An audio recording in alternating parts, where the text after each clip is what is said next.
غول ایک ایسے جن کا نام ہے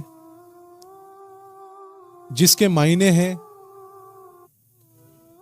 اچانک سے ظاہر ہو جانے والا، ہلاک کر دینے والا، بھٹکا دینے والا، دوسری شکل اختیار کر لینے والا۔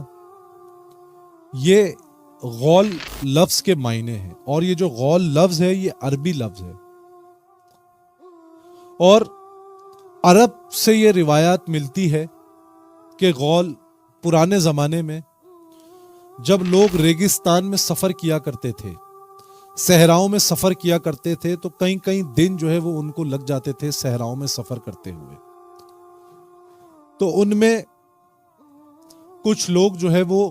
سفر کے لیے نکلتے تو تھے لیکن واپس کبھی نہیں آتے تھے۔ تو عرب کے جو پرانے لوگ تھے، اس دور کے لوگ تھے، وہ کہتے تھے کہ اس شخص کو غول لے گیا، اس شخص کو غول نے بھٹکا دیا،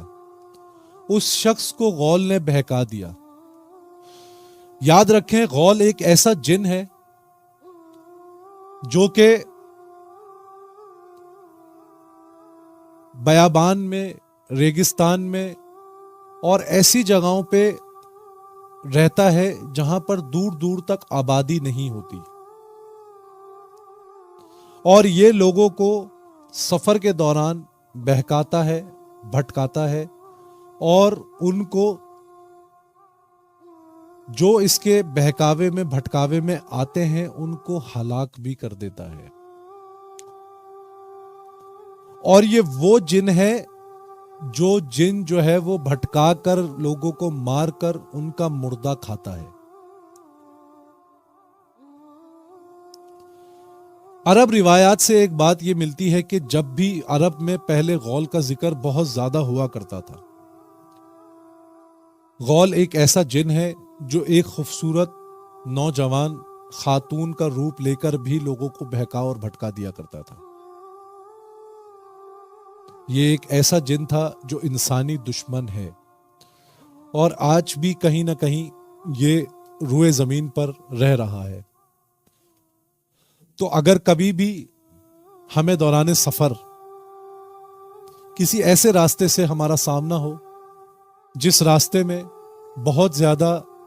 سناٹا ہو، جس راستے میں دور دور تک آبادی نہ ہو، جس راستے میں ہمیں بہت زیادہ سناٹا اور خاموشی ملتی ہو، تو اس راستے پر اگر ہم چل رہے ہیں تو ہمیں چاہیے کہ ہم جو ہے وہ آیت الکرسی کا حصار کریں اور چاروں کل کا حصار کریں۔ یاد رکھیں، جب بھی سفر کے لیے نکلیں تو آیت الکرسی اور چاروں کل کا حصار لازمی کیا کریں۔